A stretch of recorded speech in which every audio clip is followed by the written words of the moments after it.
Magandang araw mga kaibigan.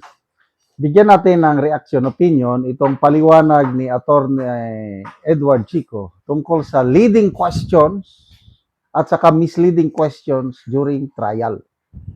Kasi ang debate kahapon sa impeachment court, pinag-awayan nila yung leading and misleading questions ng mga counsel. Okay, update lang tayo. Fund drive ng Brave 18 Marines. Salamat sa mga nagpadala ng tulong. Sa ating mga GCash numbers, nakaipon na po tayo ng 86,500. Bukas makalawa, hopefully madagdagan. Pag nakaabot ng 100,000 plus, padala ulit. Okay. Ang una na nating naipadala is 470,000. Plus ito, pag maging 100,000 ito, padala ulit. So, naka 570 na tayo. Galing yan sa inyong padala, karamihan nagpapadala. Malilit lang ba? Nakakatuwa. 5, 10, 15, 20, 50, 100. Malilit lang na amount. Kaya lang, dahil sa dami ninyong nagpapadala, ang bilis nating makaipon. Kaya salamat po. O ito, ang GCash number, 0966-265-8480. Ivan Henry Sibog ang pangalan. Echo Victor Alpha November. Bukas makalawa, may lalabas na naman na warrant of arrest ng Brave 14. Kailangan nila ng pampiyansa at ito na. Then of course, yung suporta ng kanilang pamilya. So ito, ang ganda, napakadaling intindihin na paliwanag ni Attorney Edward Chico. Ano yung leading questions? Kailan ito pwede at kailan hindi pwede? Paliwanag niya, sa direct examination, hindi pwede. Kailan kung cross-examination, pwede. So, yung misleading, ano example ng misleading? Ang misleading, talagang hindi pwede. So, kailan pwedeng, ito na nga, leading questions. Ang ganda ng pagkapaliwanag. Pag-usapan po natin yung issue ng misleading question sa pagitan ni Atty. Kapunan at Atty. Ferrer. Maikli lang po ito. Sobrang objective ito. Kakampi ka or DDS ka, makinig ka kasi i-limanize ko para ma-appreciate mo yung impeachment. Para maintindihan natin kung ano po yung misleading question, pag-usapan muna natin kung ano yung leading. Pag sinabing leading, nagsasuggest ka ng desired answer or you're basically pushing your witness to a specific response. So, kumbaga, inaayudahan mo siya, pinangungunahan mo. So, direct examination, so meaning, ikaw yung abogado, yung witness mo, kakampi mo, bawal po ang leading question. Yan. Bakit? Kasi kinakailangan magkwento siya independently na sarili niyang pagkaalala doon sa insidente based on his own personal knowledge. So, kung halimbawa, sasabihin niya, nasa labas siya ng May 5 ng hapon, 5:30, nakapulot siya ng pera, nilagay niya sa bag. So, dapat hayaan mo siyang magkwento noon. So, hindi leading. Ang tanong mo, nasaan ka ng May 5, 5:30? Sabi niya, sa labas ng bahay. Saan sa labas ng bahay? Sa bangko. O saan mismo doon? Diba? Anong ginagawa mo? Anong nangyari? So, pwedeng tanong yun. Pero pag leading, bawal kasi ang nangyayari, nag-o-offer ka ng sagot na hindi pa naman niya sinasabi, nagsasuggest ka. So, tama ba sabihin, nung May 5, 5:30, nasa labas ka ng bahay? Tama ba sabihin, nasa bangko ka? Yan. Tama bang sabihin, may napulot ka pera? Leading. Tama bang sabihin, may nilagay ka sa bag? So, that is not allowed. Leading yan. However, sa cross-examination, allowed po ang leading question. Bakit? Kasi kung hindi allowed ang leading question, tandaan mo, yung kino-cross-examine mo, witness ng kalaban mo. So, kalaban mo din yan. So, kung hayaan mo siyang magkwento lahat na sagot niya, syempre laban sa'yo. So, kaya pwede ka magtanong ng leading question to be able to test his credibility. So, tama ba sabihin na 5:30, nasa labas ka ng bahay? Tama ba sabihin na sabi mo may napulot kang pera dahil may dumaan sa sasakyan? Pero tama rin ba sabihin na nang pininesent yung CCTV mo, wala naman dumaan sa sasakyan? So, pwede mong itanong yon. And by the way, if leading questions are answerable by yes or no, ang sagot lang dapat ng kalaban, yes or no, bawal siyang magpaliwanag. Yun. Yung paliwanag, pwedeng kunin yon nung abogado niya during the direct examination. So, sasabihin mo bilang abogado, nung tinanong ka kanina, sabi mo ay dumaang kotse, sinabi mo oo. Di ba? Paliwanag mo nga kung ano nangyari. Ayan, sinabi niya sa CCTV wala naman dumaang kotse. Paano mo i-reconcile yung sagot mo na may dumaan pero sa CCTV na present natin wala? So, hayaan mo yung abogado na magtanong to direct. Again, yung leading question answerable by yes or no. Yes or no lang yan, hindi talaga pwede magpaliwanag. However, ito ka.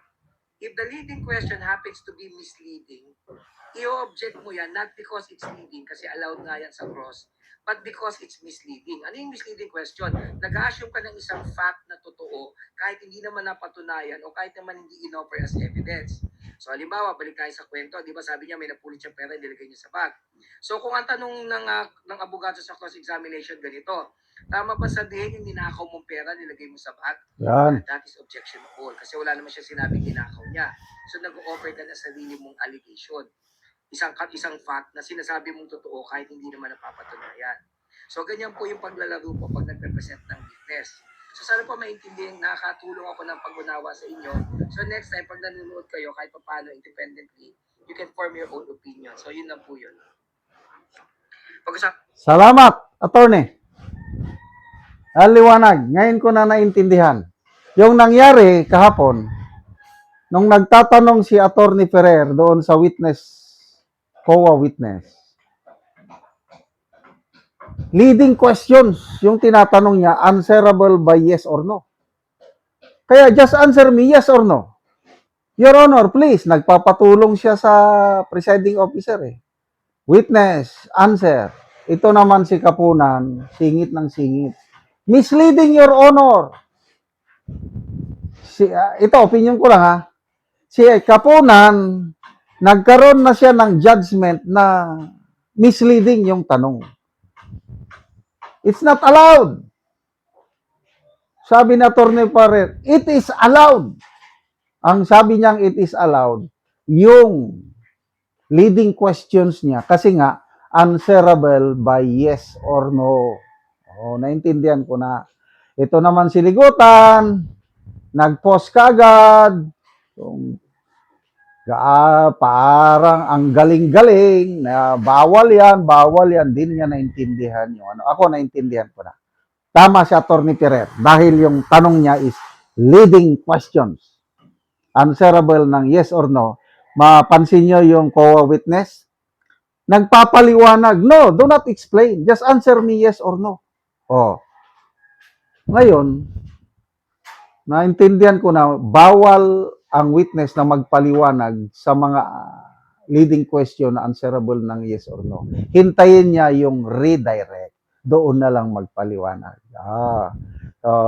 May natutunan tayo ngayon sa leading and misleading question. Salamat mga kaibigan sa inyong pagsubaybay sa channel nito. Nakakatulong kayo ng malaki sa tribong Talandig ng Bukidnon dahil ang income natin sa channel na ito is pantulong sa tribo.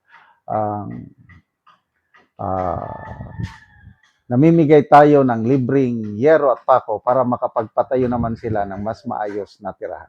Panoorin nyo ang video na ito. Na anak ko dire sa balay ni Janice Dayag atang sitio Kalapat Tagbag Talakag Bukidnon. Sumuna ni siya ang natabangan og gero kay ang iyang atop nangabalik na gyud. Og mo na pod ni ang gibutangan lang og silupin tungod kay kung maulanan na gid sila. So mga dagko na gid og gusto ipang butangan lang og mga sako.